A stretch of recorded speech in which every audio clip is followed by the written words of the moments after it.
Steve. So first time on camera for session here. Yeah, nice to be with you. Thank you for... So you're live on air for Germany now. Hello Germany. I miss you. Okay, so you are the inventor of one of the most loved thing of my own, the power station. Yeah. Thank you very much. Yeah, I really. appreciate it. Because I mean, I sold so many of those power stations to every people who have a Marshall, have a Plexi. So you can bring the Plexi down to a living room level or to bedroom level with a power station. Yeah. Well, I wanted to make sure that people that have really nice amplifiers that they can't use anymore get a chance to appreciate that gear, because it's still great gear, and it's great to be able to repurpose it and appreciate it and get a chance to use it. Yeah. We all have great gear that we sell. I'm never going to play this again. It's not practical. I don't have a place I can use it. It's just going to waste. And this way you get to have a new relationship with all this great stuff. Absolutely, and you can add in effects, you can add a reverb for the bedroom, it's perfect. You can make it better than it has ever been. Better. Yeah, absolutely. Okay, so this is not new for NAMM, but you have new stuff for NAMM. We have the LX2, which we've been talking about for a couple of years because it's been in development, and it's, although we have not officially released it yet, and now we will. It's a two-channel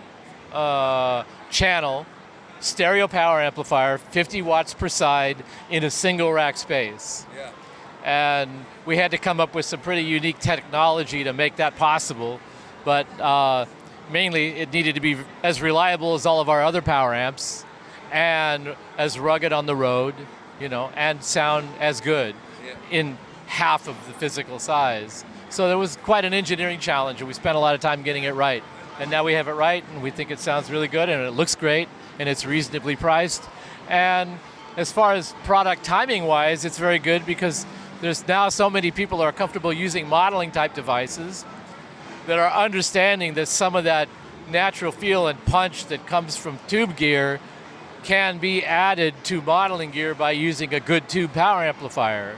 So we've got a feature that changes the voicing so that it's either ideally used with tube-related gear like a preamp or a loaded head, or with modeling gear using it in an FR mode where you take out some of the coloration and have more of a flat,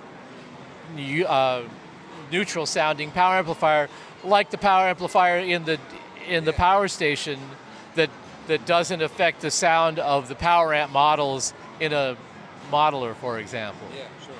So it's quiet, it's relatively lightweight, it's a tube amplifier, but it weighs 20 pounds, which is great for a piece of making a small rack rig that you can transport easily when touring, and very reliable, extremely reliable. So we have that. And then we're coming to the show with the new Power Load, which is a static reactive load with the cab sim built in. So let's see that. So like last year we came out with the Valvulator, which has an analog cab sim. And we've taken that analog cab sim and the reactive load of the power station and combined that into a load a silent load tool that has, of course, a speaker cab through, so that you can use it to pick up the sound of a head and cabinet together, or you can just use it as the head and cab and eliminate the cab entirely.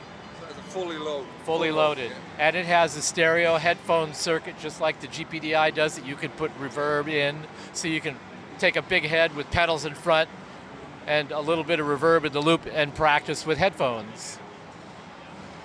So again, in keeping with the philosophy of using your existing gear and expanding the possibilities of it. And we have the level control, we have the voicing switches, the same as on the power station, phase switch, and we have the contour section is the same as the contour knob on the GPDI, which is the mid voicing of a speaker curve. And what we've done is just broke it out into two separate frequencies, the upper mids and the lower mids, which you can bypass, and when you bypass it, you can feed into Your